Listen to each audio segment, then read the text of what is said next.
اعوذ باللہ من الشیطان الرجیم بسم اللہ الرحمن الرحیم۔ معزز ناظرین السلام علیکم۔ آج بڑی امپورٹنٹ ویڈیو بنا رہا ہوں میں مرزا انجینئر کے حوالے سے کہ اس مرزے کے اوپر 295C کی ایف آئی آر ہو گئی ہے، اور یہ ہونا تھا کیونکہ اس انسان نے آخر ہی کر دی تھی، یعنی کہ نعوذ باللہ معاذ اللہ صحابہ رضی اللہ تعالیٰ عنہ کے بارے میں بکواسات کر یہ انسان نہیں تھکتا تھا۔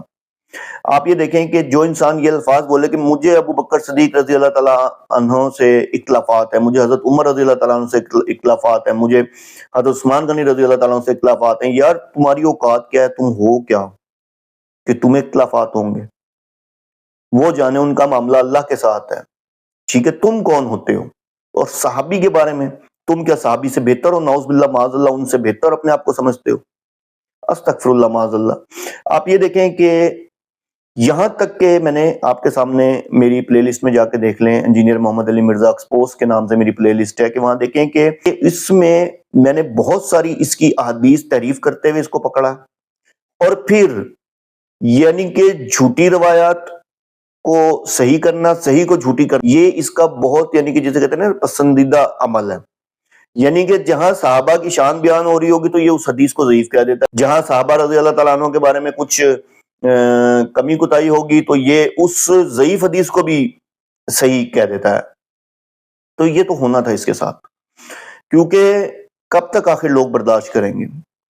اور آپ دیکھیں کہ میں بھی آپ کو اس کا پس منظر بتاتا ہوں کہ ایف آئی آر کے اندر کیا لکھا ہے، ابھی آپ کے سامنے بھی آ جائے گی، کہ اب آپ دیکھیں کہ ایف آئی آر میں باقاعدہ طور پہ مینشن یہ ہے کہ اب اس پچھلے دنوں کیونکہ اس نے بیان دیا تھا کہ 295C کا قانون جو ہے اس کو ختم ہونا چاہیے۔ اب آپ دیکھیں اس کو تکلیف کیا ہے اس قانون سے؟ بھئی تکلیف اس کو تو نہیں ہونی چاہیے، تکلیف تو ہونی چاہیے تھی قادیانیوں کو، رافضیوں کو، شیعوں کو، یعنی کہ کیوں اس کو کیوں تکلیف ہے؟ اس کو اس لیے تکلیف ہے کہ یہ قادیانیوں کا فرنٹ مین ہے، رافضیوں کا ایجنٹ ہے۔ آپ یہ دیکھیں کہ پوری دنیا سے ختم نبوت کے اوپر آواز اٹھی، کیا جہلم اکیڈمی سے بھی اٹھی؟ اور کبھی آپ نے اس کی ویڈیو میں دیکھا کہ اس نے شیعہ کو کافر کہا یا شیعہ کے بارے میں وہ ویڈیو بنائی شیعوں کے بارے میں؟ بلکہ یہ تو یہ کہتا ہے جواد نقوی صاحب کا میرے پاس فون آیا اور شہنشاہ نقوی صاحب کا میرے پاس فون آیا، یعنی کہ یہ تو کیونکہ لازمی سی بات ہے ان کی تعریف کرے گا نا، ان کا ایجنٹ ہے۔ تو بتانے کا مقصد یہ تھا کہ یہ تو اس کے ساتھ ہونا تھا۔ تو 295C کے بارے میں بعد میں اس نے تردید کی کہ جی میں نے اس میں یہ الفاظ کہے ہیں کہ اس میں توبہ، کیونکہ آپ کو پتہ ہے یو ٹرن کا تو ماسٹر ہے، عمران خان کا نام تو ویسے ہی بدنام ہے، تو اس نے کہا کہ جی اس کے اندر میں نے یہ کہا ہے کہ جی توبہ کا آپشن ڈال دیں، لیکن لازمی بات ہے حقیقت تو نہیں چھپ سکتی۔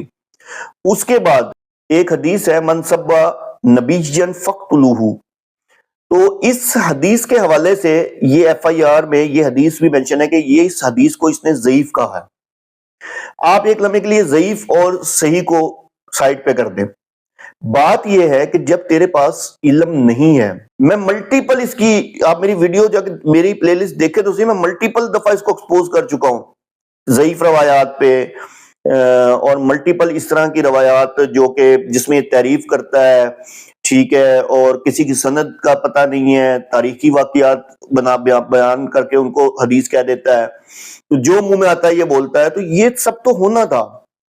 اس انسان نے، جس انسان نے اس کے خلاف یہ ایف آئی آر نومینیٹ کروائی ہے سائبر کرائم میں 295C کے حوالے سے، اس نے کہا کہ اس نے اس حدیث کو ضعیف کہا ہے اور اس کی وجہ سے ہمارے دل جو ہیں وہ بہت دکھی ہوئے۔ تو یہ سب ہونا تھا۔